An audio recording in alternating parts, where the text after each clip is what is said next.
తెలంగాణ ఏమన్నా వేరే దేశంలో ఉందా? పాకిస్తాన్‌లో ఉందా? తెలంగాణ అన్నటువంటిది భారతదేశంలో భాగం. ఈ ఇక్కడ అడుగుపెట్టే హక్కు నాకుంది. ఇప్పుడు గనక నేను గట్టిగా మాట్లాడకపోతే ఇందులో దేశభక్తి లేనట్టయిపోతుంది. ఏదో పాలస్తీనాలోకెళ్ళినట్టు, పాకిస్తాన్‌లోకెళ్ళినట్టు బిహేవ్ చేస్తున్నారు. పాకిస్తాన్‌ని ప్రేమించే అద్దంకి దయాకర్ లాంటి వాళ్ళొచ్చి ఇట్లా మాట్లాడతారా? ఇక్కడ చిచ్చు పెడతారా? నేను భారతీయుడిని. భారతదేశంలో ఎక్కడికైనా వెళ్ళే హక్కు నాకుంది.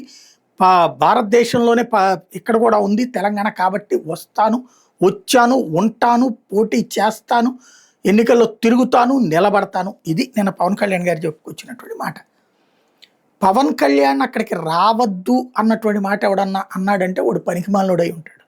ఎందుకంటే ఆల్రెడీ పవన్ కళ్యాణ్ అక్కడే ఉంటున్నాడు. ఇక్కడ ఆయన ఓ రకంగా ఉప ముఖ్యమంత్రి బాధ్యతల కోసం, మిగతాదంతా సినిమాలు అక్కడే తీస్తున్నారు, అక్కడే ఉంటున్నారు. శని ఆదివారాలు కూడా అక్కడే ఉంటున్నారు. వారంలో 3 రోజులు 4 రోజులు ఈవెన్ పొద్దున పూటలు వెళ్ళి సాయంత్రం వస్తున్నారని వైసీపీ ఆరోపిస్తుంది. అది ఎంతవరకు నిజమో తెలియదు. ఇంకేముంది అందులో? ఇంకోటి, ఇప్పుడు ఏదో వస్తే చూస్తామా ఊరుకుంటామంటే ఏం చేస్తారు? వస్తే చూసుకోవడానికి, ఊరుకోవడానికి. ఇప్పుడు ఆ లెక్కన అక్కడ ఉన్నటువంటిది పవన్ కళ్యాణ్ నేను కాంట్రాక్టర్ల పాయింట్ ఎత్తారు. అదే ఎందుకు?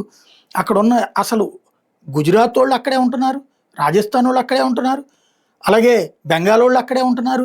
అందరూ ఉండగా పర్టికులర్గా ఆంధ్ర వాళ్ళకే ఉండటానికి ఏమైనా అబ్జెక్షన్ ఉంటుందా?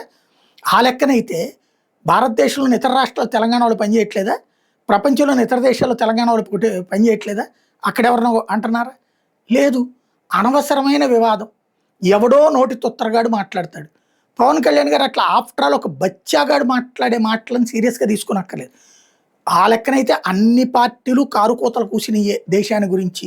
దక్షిణాది విడిపోవాలని కారుకోతలు కూయలేదు ఎక్కడ. ఏ పార్టీలు?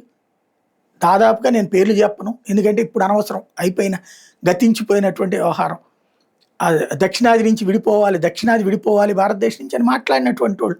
అట్లాగే ఉత్తరాది పార్టీలు అంటూ బీజేపీని తిట్టినటువంటి వాళ్ళే. కాబట్టి ఇక్కడ తెలాపాపం తలాపిడికడు. మెయిన్ అయితే పవన్ కళ్యాణ్ దేశభక్తిని ఎవడూ శంకించడు. అలా శంకించేవాడు ఉంటే అంతకు మించిన అసమర్థుడు కూడా ఉండడు.